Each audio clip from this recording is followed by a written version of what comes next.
Imagine the heart-stopping moment a grieving mother, weathered by 2 years of unanswered prayers, steps onto her quiet porch only to find her missing son's loyal Irish Wolfhound collapse there, emaciated, wounded, bandaged by unknown hands, eyes still burning with desperate purpose after vanishing into the Michigan wilderness alongside his owners.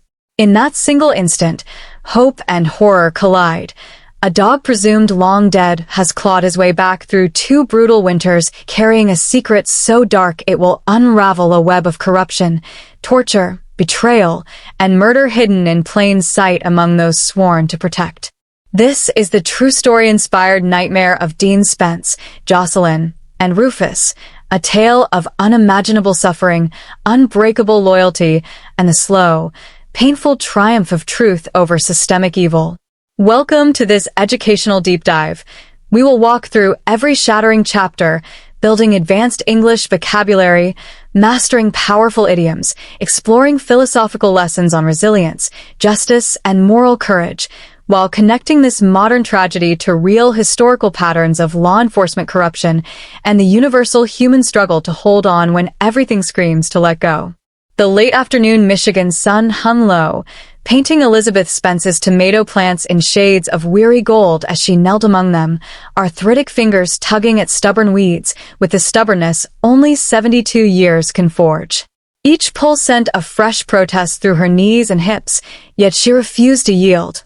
The garden had been her sanctuary since the day her husband died, and after Dean and Jocelyn disappeared on their anniversary hunting trip 2 years earlier, it became the only place where order still made sense. She was wiping sweat from her brow when the kitchen timer beeped, a reminder of the pot roast she had started in a half-hearted attempt at normalcy. Pushing herself upright with a grimace, she shuffled toward the porch steps, each wooden board creaking under her careful weight. That was when she saw him. Rufus, Dean's massive Irish Wolfhound, once a gleaming 140-pound shadow at her son's side, lay crumpled against the screen door like something the forest had finally decided to return. His fur was matted into filthy dreadlocks, ribs stark as fence posts beneath stretched skin, one foreleg clumsily bandaged with filthy strips of cloth that looked weeks old.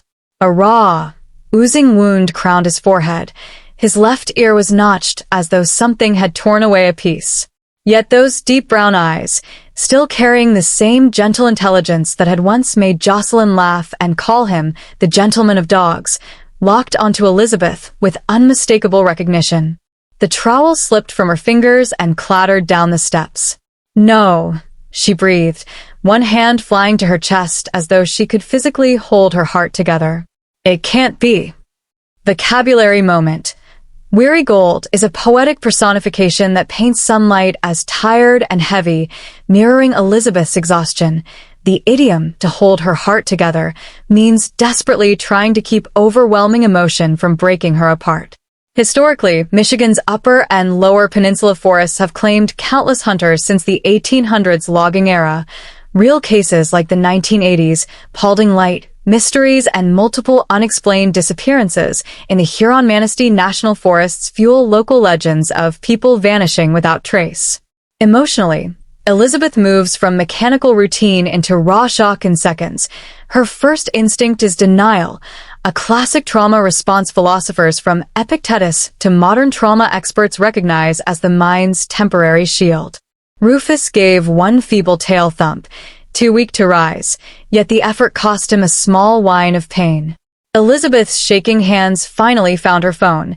She dialed 911 while sinking onto the top step, never taking her eyes off the impossible creature before her. "My son's dog, missing 2 years, just appeared. He's hurt. Please hurry." When Officers Morrison and Bradley arrived, the same men who had searched for Dean, they froze at the sight of Rufus. "Jesus," Morrison whispered, kneeling slowly.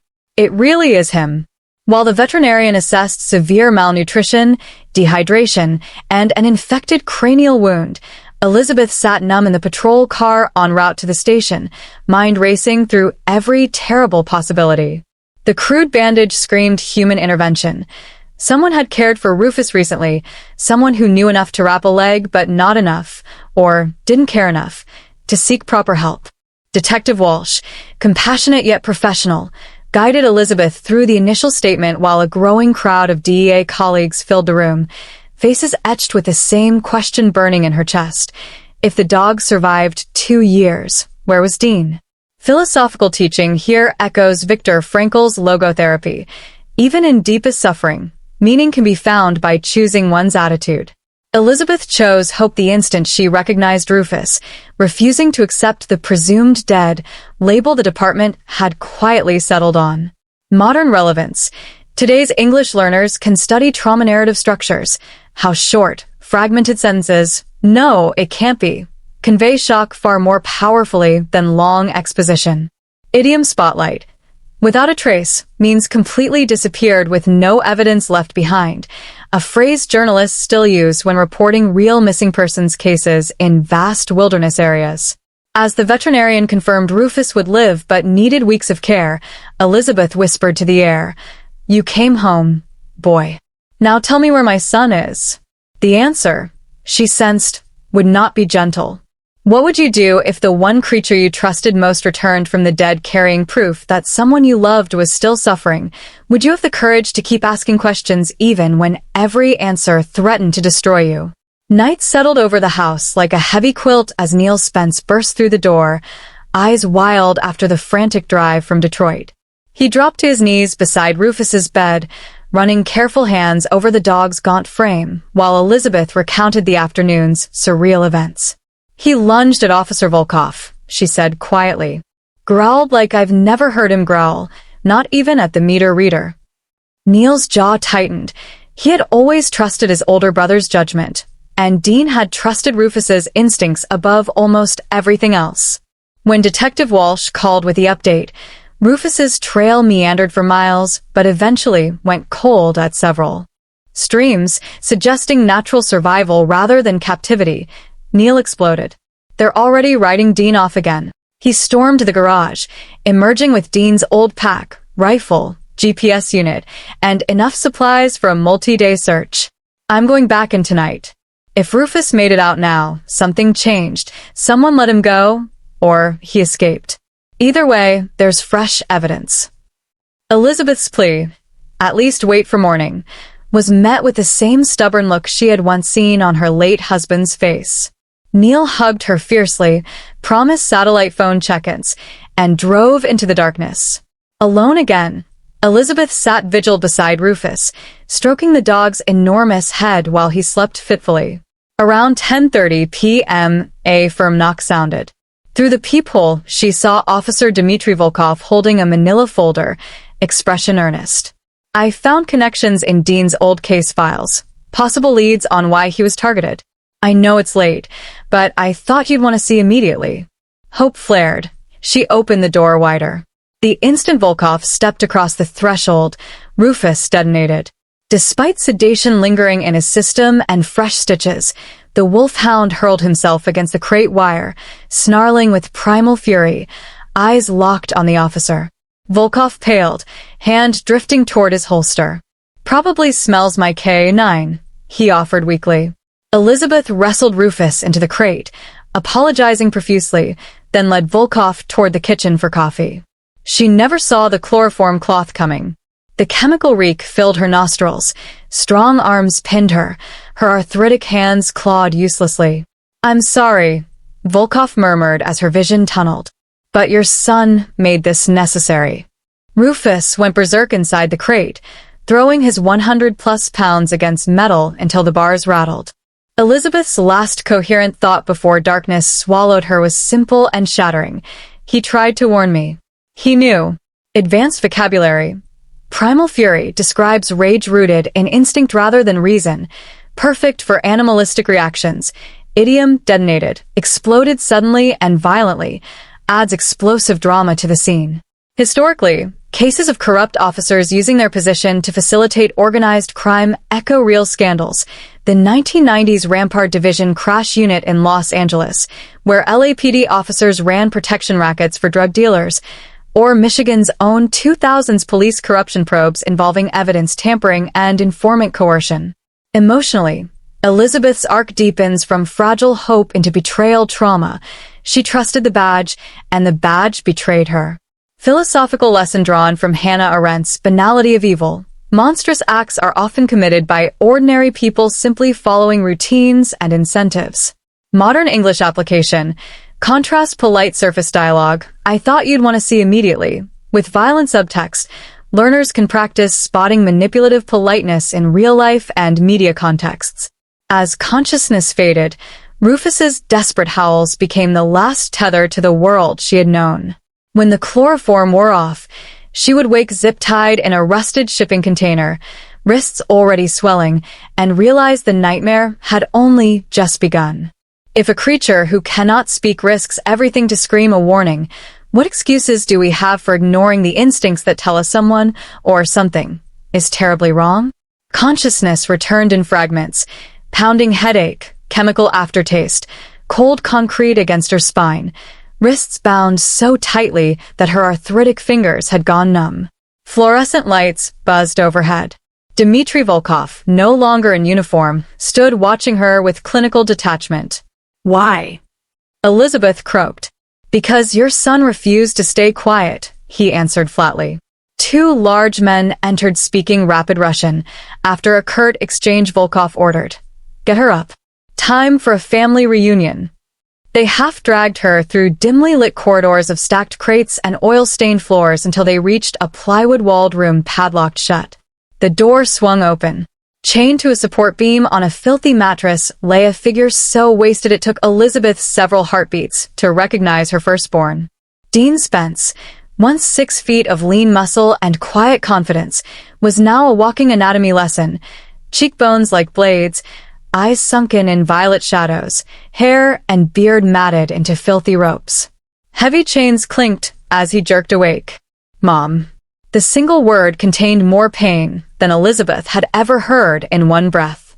She tried to rush forward. Rough hands held her back. You see what happens when you play hero? One Russian growled in accented English. You send dog. Now mother pays too. Dean lunged against the chains with what little strength remained. Please don't hurt her. I'll tell you anything. Everything. Volkov's laugh was mirthless. You already told us everything useful. Elizabeth found her voice. Where's Jocelyn? Dean's face crumpled. Tears tracked through grime. I'm sorry, Mom. I'm so sorry. They dragged Elizabeth away to another modified shipping container, zip-tying her to a floor-mounted pole in a position guaranteed to torture arthritic joints within minutes. How long? She gasped. 2 years, Volkov said casually. Your son was very valuable. DEA intelligence is expensive on the black market. First we motivated him with his wife. Later with the dog. The container door clanged shut. Alone in darkness, Elizabeth wept silently. Not for her own pain, but for the unimaginable hell her son had endured. Vocabulary spotlight. Mirthless means lacking joy or amusement, used to describe laughter that reveals cruelty. Idiom. Walking anatomy lesson. Vividly conveys extreme emaciation. Real historical parallel. The case of DEA agent Enrique Kiki Camarena, tortured and murdered in 1985 by drug cartels after refusing to cooperate, shows how agencies have long been targeted for their sensitive knowledge. Emotional development peaks here. Elizabeth shifts from victim to witness, internalizing Dean's guilt while rejecting it on his behalf. Philosophical teaching from Nietzsche. Whoever fights monsters should see to it that in the process he does not become a monster. Yet Dean fought monsters for 2 years and remained human enough to protect his dog and, ultimately, his mother. Modern relevance to English learners. Notice incremental revelation technique. Short sentences during high-tension moments. I'm sorry, Mom. Build unbearable suspense. Longer, reflective sentences afterward allow processing. Idiom black market refers to illegal trade, common in news about corruption and trafficking. Hours or minutes. Time blurred. Later. Engines roared outside. Tires screeched. Detective Walsh's voice boomed through a megaphone. This is the police. Building is surrounded. Come out with hands up. Chaos erupted. Automatic fire. Flashbangs. SWAT. Breaching charges. In the confusion, Volkov burst back in. Glock pressed to Elizabeth's temple. using her as a human shield. Move! A stray bullet splintered a beam overhead. He flinched. Elizabeth wrenched free and rolled behind a forklift. Gunfire intensified. She crawled, joints screaming, toward Dean's cell. Reaching him, she found him conscious, whispering, "Get down. Get behind something."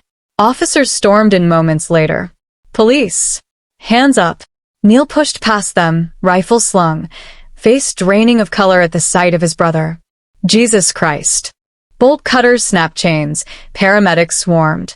As Dean was stretchered out, he gripped Elizabeth's hand. "They killed Jocelyn 14 months ago. She tried to escape, made me watch." Outside, under flashing lights, Volkov sat bloodied in a patrol car. 3 Russians lay dead under sheets. 8 more were cuffed. The nightmare was ending, but the real healing had barely begun. If evil wears a familiar face and a badge, how do we train ourselves to see through the disguise before the people we love pay the ultimate price? Inside the sterile calm of the ICU, Elizabeth pressed her palm to the glass, watching machines breathe for her son while Rufus, granted special permission, curled at the foot of the bed, refusing to leave. Dean's weight had dropped to a skeletal 112 pounds, kidneys strained from prolonged dehydration. Refeeding syndrome demanded slow, careful nutrition. FBI agents arrived, gentle but urgent. Dean, voice barely audible, delivered 2 years of memorized intelligence. Badge numbers, license plates, safe house coordinates, names overheard in Russian and Spanish, patrol schedules sold to the cartel Russian mob partnership. They needed DA eyes, he rasped. Which routes we watched, which agents were undercover. When he reached Jocelyn's murder, how she grabbed a guard's gun, almost reached daylight, was shot point blank in front of him. Neil turned away, fists clenched until knuckles whitened. Elizabeth held Dean's hand, feeling every fragile bone. "You survived," she whispered. "That's what matters now." Rufus lifted his head, placed one massive paw on the mattress, maintaining contact. Man and dog regarded each other through tears, Dean's fingers buried in coarse fur. "Good boy. You brought them." Vocabulary lesson. Skeletal, resembling a skeleton, extremely thin, intensifies physical description. Idiom, turned away, here means unable to watch due to overwhelming emotion. Historical context. Similar long-term captivity cases, like Ingrid Betancourt's 6-year ordeal with FARC guerrillas, demonstrate how the human spirit can endure unimaginable deprivation when anchored by purpose. In Dean's case, protecting Rufus and eventually exposing the network.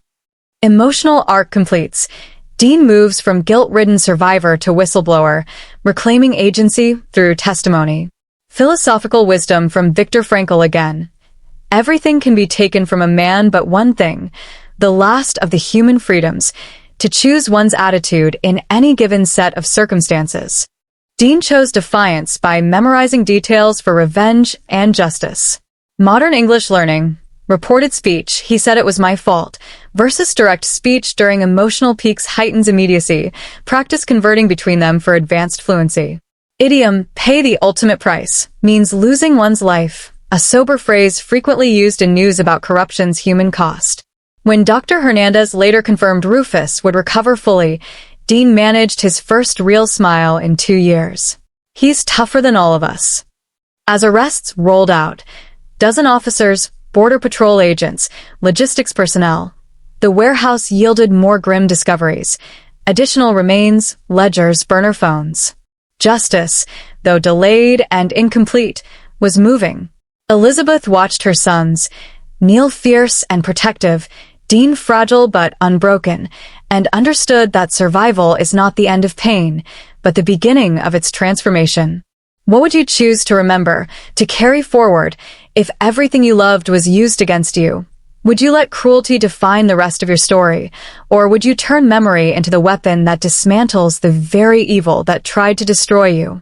Weeks blurred into months of hospital routines, physical therapy sessions, and quiet evenings when Elizabeth, Neil, and a slowly strengthening Rufus kept vigil beside Dean's bed. Skin grafts covered old burns, surgeons rebuilt atrophied tendons, Nutritionists monitored every calorie to avoid refeeding complications. Through it all, Dean spoke, first in halting whispers, later in measured sentences, giving federal prosecutors the roadmap to dismantle a multi-state smuggling and corruption ring worth hundreds of millions. Volkov, facing life without parole, eventually cooperated, naming higher-ups in both Russian organized crime and Mexican cartel factions. Trials stretched over years. Headlines screamed, DEA agents' 2-year captivity exposes massive police corruption network. Elizabeth testified once, voice steady despite trembling hands, describing the chloroform, the zip ties, the moment she realized the man she trusted had orchestrated her abduction. He wore a badge, she said simply. That made the betrayal complete. Rufus, fully recovered, became a therapy dog for other trauma survivors.